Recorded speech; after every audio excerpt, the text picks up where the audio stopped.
You're standing in the cobblestone courtyard of the Tower of London on a bitter February morning in 1587, and you witness something that will haunt historians for centuries. The most dangerous woman in Europe is about to die, but instead of tears or pleas for mercy, she adjusts her jewelry, checks her appearance in a small mirror, and actually smiles at her executioner. This isn't just any condemned prisoner, this is Mary, Queen of Scots, and her final moments will become the most defiant display of royal courage ever recorded. Before diving into this extraordinary tale of power, betrayal, and ultimate revenge from beyond the grave, if you enjoy learning about the hidden truths of history, consider hitting that like button and subscribing for more content like this. And please comment below to let me know where you're listening from. I find it incredible that we're exploring these ancient stories together from different parts of the world, connected across time and space by our shared curiosity about the past. What you're about to hear isn't just another execution story. This is the account of how one woman turned her own death into a masterpiece of psychological warfare, how she orchestrated her final performance to destroy her enemies even after her head rolled across the scaffold, and how that single morning changed the course of European history forever. The woman who would become known as the Queen who smirked at death was born into a world where female rulers were considered an abomination against the natural order.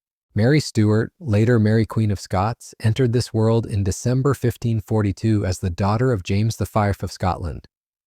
But fate had cruel plans for this infant princess. Her father died when she was just 6 days old, making her the youngest queen in Scottish history before she could even focus her eyes properly. Imagine being crowned as a baby, having your entire destiny mapped out before you can speak your first word. Mary's childhood was spent as a political pawn in the deadly game of 16th century European politics.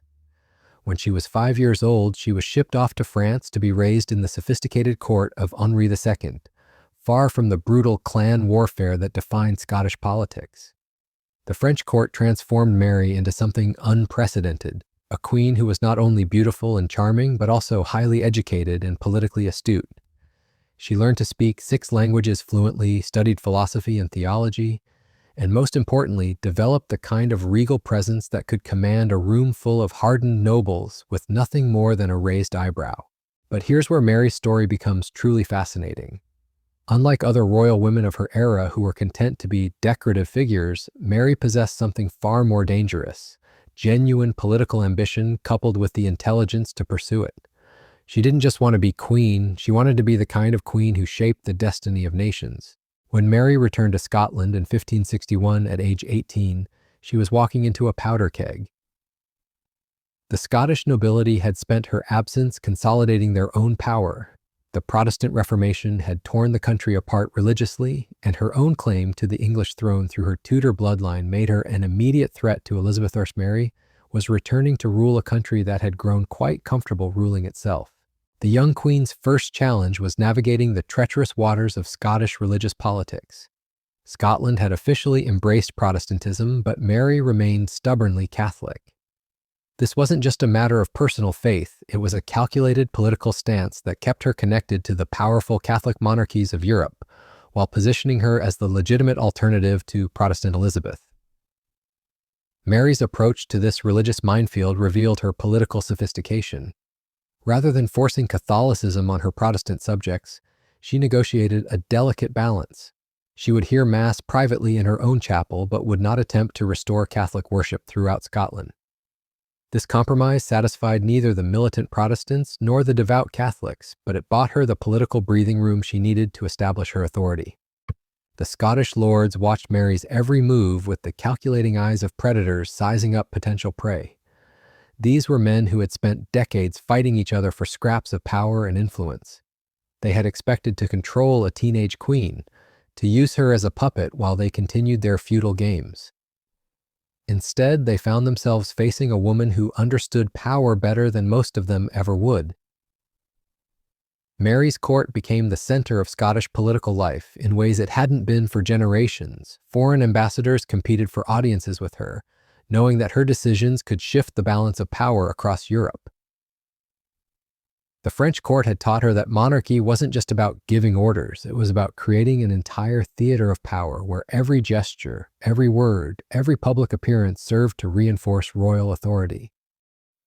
But Mary's greatest asset was also her greatest vulnerability. Her beauty and charisma, which allowed her to command loyalty and admiration, also made her the subject of constant speculation and scandal. In an era where a queen's reputation was considered as important as her armies, Mary's every relationship became a matter of international interest. The question that would ultimately seal Mary's fate wasn't whether she could rule Scotland effectively. She had already proven that she could. The real question was whether she could resist the temptation to reach for something even greater, the English throne that she believed was rightfully hers. Mary's path to destruction began with the most dangerous emotion a monarch can possess, love. But this wasn't the gentle romance of fairy tales. This was the kind of obsessive passion that burns down kingdoms and destroys dynasties. And the man who would become both her salvation and her doom was Henry Stuart, Lord Darnley, a golden-haired narcissist who possessed all the charm of a snake and twice the venom. Darnley wasn't just any ambitious courtier, he was Mary's cousin, which in the twisted world of royal marriages made him an acceptable choice. And more importantly, he had his own claim to the English throne through his Tudor bloodline. Marrying him would strengthen Mary's position as Elizabeth's heir while producing children who would have an even stronger claim to rule both Scotland and England. The wedding in 1565 was a spectacle of royal magnificence that masked a union built on political calculation and physical attraction rather than genuine compatibility. Mary, now 23, was at the height of her beauty and power. Darnley, just 19, was tall, athletic, and possessed the kind of devastating good looks that made women forget their common sense and men question their own masculinity. But beneath Darnley's gorgeous exterior lurked a personality so toxic that it would poison everything he touched. He was vain to the point of delusion, convinced that his marriage to Mary entitled him to be treated as an equal ruler rather than a consort. He demanded the crown matrimonial, which would have made him king in his own right and allowed him to rule even if Mary died. When the Scottish Parliament refused this demand, Darnley's true nature began to emerge. The man who had swept Mary off her feet revealed himself to be a violent drunk who considered his wife's independent decision-making to be a personal insult to his masculine authority.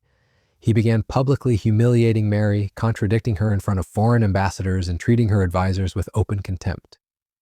The royal court, which had been the center of sophisticated political discourse, devolved into a dysfunctional household where the king and queen could barely tolerate being in the same room.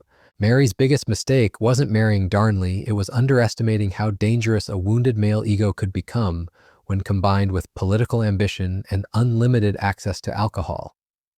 Darnley began plotting against his own wife, secretly meeting with Protestant lords who despised Mary's Catholic connections and saw him as a useful tool for controlling or eliminating the queen. The situation reached a breaking point when Darnley became convinced that Mary was having an affair with her Italian secretary, David Rizzo. Whether this affair was real or imagined became irrelevant because Darnley's jealousy had transformed him into something far more dangerous than a cuckolded husband. He had become a traitor willing to destroy his own wife to satisfy his wounded pride. On the night of March 9, 1566, Mary was 6 months pregnant and dining with a small group of friends in her private chambers when armed men burst through the doors. At their head was Darnley himself, his handsome face twisted with rage and alcohol. What followed was one of the most shocking acts of domestic violence in royal history. Mary, Queen of Scots, transformed her execution from a moment of defeat into the greatest victory of her life. By refusing to cower before the axe, by maintaining her dignity when Elizabeth expected her to crumble, she achieved something far more powerful than mere survival. She secured her place in history as the queen who conquered death itself. Her final smirk wasn't just defiance, it was prophecy, because sometimes the most devastating revenge is simply refusing to give your enemies the satisfaction of seeing you broken.